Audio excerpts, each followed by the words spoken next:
अभिमन्यु आप जवाब दें, शायद कनेक्शन में थोड़ी दिक्कत हो गई है। संदीप जी, हमारा ये कहना है कि जो ये एमएसपी पे सरकार ने कमेटी बनाई, ये कमेटी बनाने पे सरकार क्यों मजबूर हुई? क्योंकि 378 दिनों तक देश के लाखों किसानों ने एसकेएम के बैनर तले आंदोलन किया, जिसमें 750 से अधिक किसानों की शहादत हुई, 40,000 से अधिक किसानों के ऊपर एफआईआर दर्ज हुई और बहुत सारे किसानों के सर फूटे। 0 डिग्री से लेकर 50 डिग्री सरकार तक किसानों 3 ने कुर्सियां सड़क पे खाली बैठ के रखी हुई है, आप जाकर इस समिति का हिस्सा क्यों नहीं बनते? सवाल बिल्कुल सीधा है मेरा अभिमन्यु। मैं उसी सवाल का जवाब दे रहा हूं संदीप जी। देखिए, जिन लोगों ने स्ट्रगल किया, जिन लोगों ने आंदोलन किया, तो उनके तो सरकार 3 रिप्रेजेंटेटिव लेने की बात कर रही है। और जिन लोगों ने उस किसान आंदोलन का विरोध किया, किसान आंदोलन का विरोध का अर्थ है हमारी मांगों का भी उन्होंने विरोध किया, जिसमें एमएसपी गारंटी कानून की भी हमारी मांग शामिल थी। तो हमारी मांगों का विरोध करने वाले 5 लोगों को इस कमेटी में शामिल कर लिया गया है। आप बात कर लीजिए, अगर कृष्णवीर चौधरी की बात करें तो 2014 में उन्होंने बीजेपी को ज्वाइन किया है और आंदोलन के दौरान वो लगातार आंदोलन का विरोध करते रहे हैं। अगर आप बात करेंगे यहाँ पे उसी कमेटी के, अरे भाई, आप अकेले किसान थोड़ा हैं पूरे देश में, एक ही संगठन है क्या? हर संगठन के लोग होने चाहिए, आप अपनी बात कहिए वहां पर।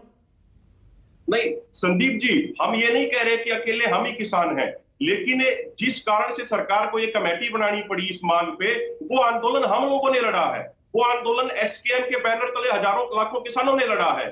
जो आज कमेटी के अंदर हैं, ये तो ये भी बात कहते थे कि इस आंदोलन के विरोध में ये आंदोलन करेंगे, लेकिन इतने दिन बीत गए, ये कभी 1000 लोग नहीं जुटा पाए। इसका अर्थ साफ है कि देश का किसान हमारे साथ है, इनके साथ नहीं है। अगर इनके साथ होता तो ये भी आंदोलन लड़ते, ये भी कहीं पे धरना लगाते अपनी मांगों को लेके। जो आज हरियाणा से एक सदस्य इस कमेटी के हमारे बीच में यहाँ पे बैठे हैं, इन्होंने तो आंदोलन के दौरान ये तक कहा था कि ये आंदोलन के खिलाफ हरियाणा में आंदोलन करेंगे, लेकिन जब हरियाणा के किसानों ने इनका बिल्कुल साथ नहीं दिया, इनका विरोध किया, तो ये पीछे हट गए।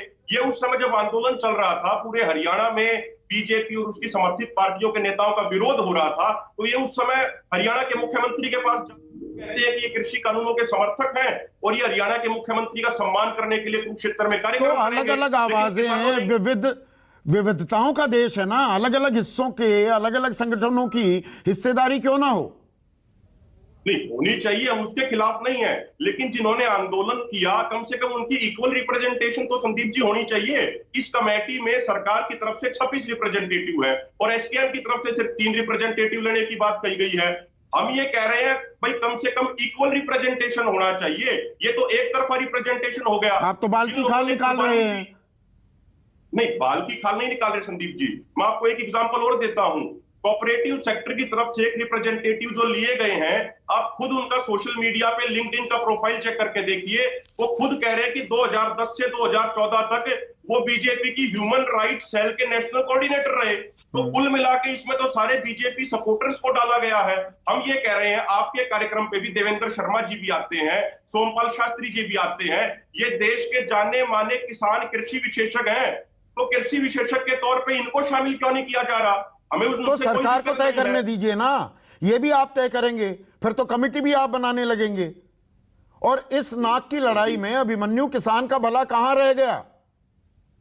फिर क्या होगा? संदीप जी, जो अब तक का अनुभव रहा है, मैं बात सिर्फ बीजेपी की सरकार के समय की नहीं कर रहा, इससे पहले की भी सरकारों की बात करें संदीप जी, हमारा ये अनुभव रहा है, हमारे सीनियर लीडर्स का अनुभव रहा है कि कमेटी, आयोग, कमीशन बनाने के नाम पे किसानी के मुद्दों को 5 से 7 साल के लिए टाल दिया जाता है।